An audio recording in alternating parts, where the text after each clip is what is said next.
I'm Chris Cannon for CVN, here with Dave Morrow, who has chaired and just published an AHA statement on critical care cardiology, a new concept that looks into how treatment of patients in our CCUs really has changed over the last decade or so and may require changes of us.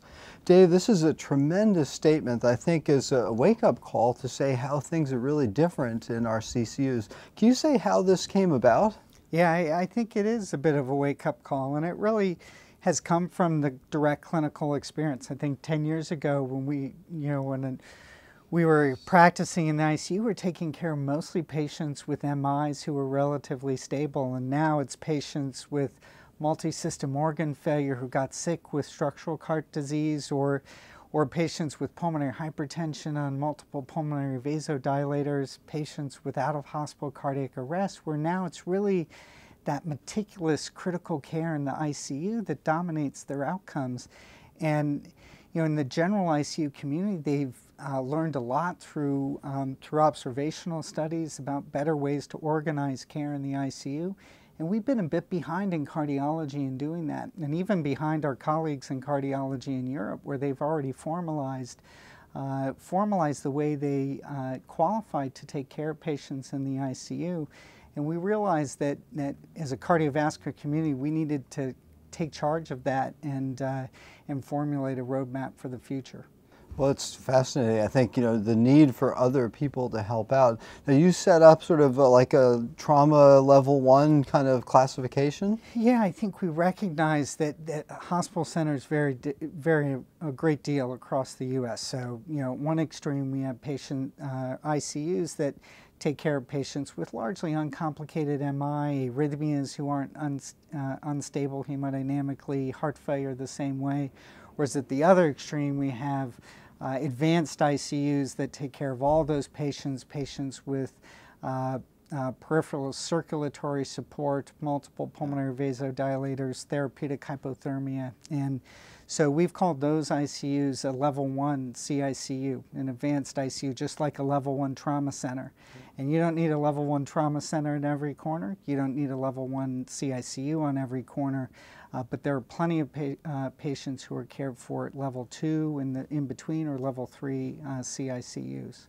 Well, it's fascinating. Now, what kind of stuff would you need? Do you need like an intensivist who runs the ventilators and stuff? Yeah, I think, I'd say there are 2 core principles for the document. The first is that if the main reason you're sick is a cardiovascular problem, you want a cardiovascular specialist in your care.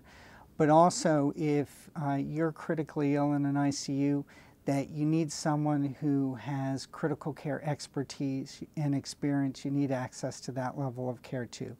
So for a level 1 ICU, that most advanced CICU, we believe that you do want an intensivist. We think best scenario is a cardiac intensivist, a cardiologist who has, either through a lot of experience or specialized training, intensivist skills.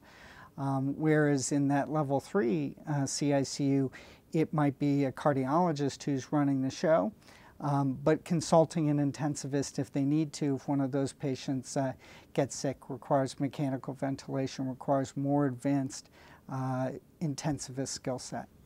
Well, it's fascinating. And then what about trainees? Do we need different cardiology fellows, intensivist fellows? Yeah. So I think we want to make sure that we're exposing all our fellows to basic fundamentals of care so that they feel comfortable consulting on patients who are critically ill in a cardiac intensive care unit, and in some cases leading the care of those patients. They need to be able to take care of those MI patients, the patients with arrhythmias.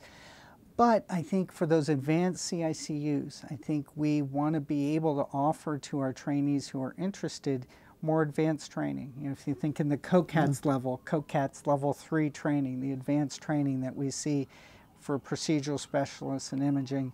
And so there are some places that are opening up pathways with more advanced training for cardiovascular fellows who want to do that. Well, it's just a tremendous document. It's an eye-opener for me to how this has evolved, but really this is a roadmap to keep pace and get the different level of care up to speed. So thank you very much for joining us here on CVN.